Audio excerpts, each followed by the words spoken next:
Cheers. All right, Michael, how are you? I'm good, thank you. So what made you decide to write a comic book? Well, I've always been a comic book fan, and I actually started writing comics about 8 or 9 years ago now, I think, with Lucid, which was my first comic through Archaea Books at the time. And then I got into writing on the True Blood comic book series, and then I went through the DC Talent Workshop a couple years ago. I've done a couple things for DC, and then Adventure Van has been actually like a baby of mine for the past couple years. It's coming out now through Golden Apple Books, who's a brand new publisher. One of the things, I cover some stuff for a True Blood website. What did you love most about writing for the True Blood website, the True Blood novel, and then how is writing for those different from writing your own work?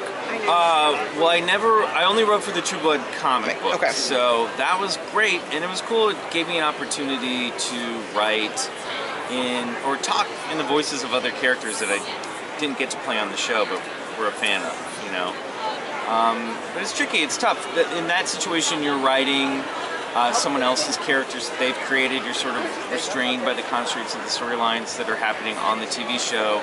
Something like Adventure Van, which is brand new, original, it's all mine, it's a brand new world, it's sci-fi, fantasy, comedy.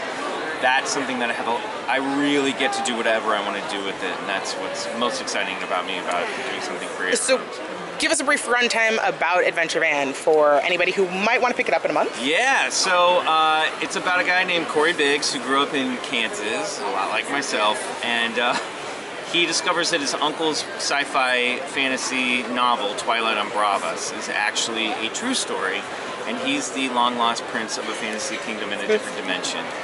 Some stuff happens that I don't want to spoil, and it involves an interdimensional 1970s camper van, and they go on an adventure, and Corey's really learning that he's got to step up and become a grown-up for the first time in his life.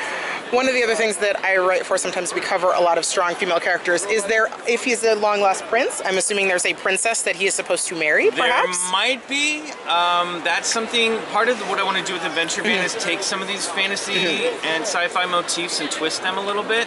So I have sort of mapped out some of these relationships and where they're going to go, but they may not end up in the place that you think they will. There are definitely a lot of strong female characters in this book.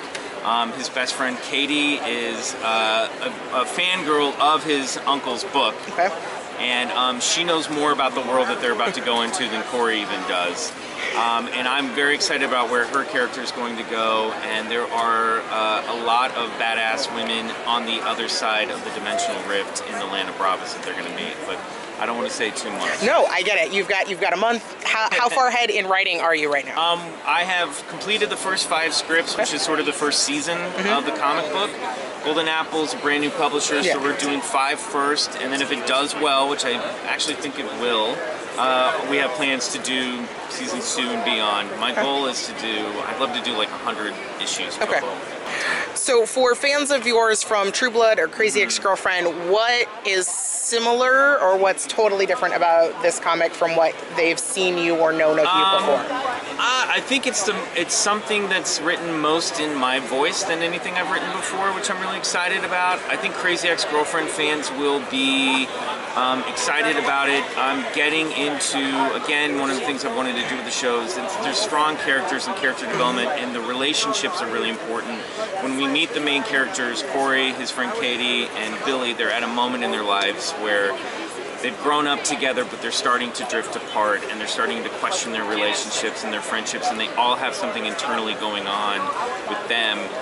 So I'm getting into dealing with some of the emotional issues that people go into in their early 20s when they are crossing over from adolescence into adulthood for the first time. And if you could describe your comic in 3 words, what would they be? This is always... I'm someone who's not very economic when speaking. Kick-ass van adventure. I don't know. That's just taking the title of my comic and using it. Yeah, funny sci-fi action. How about that? All right. Thank you.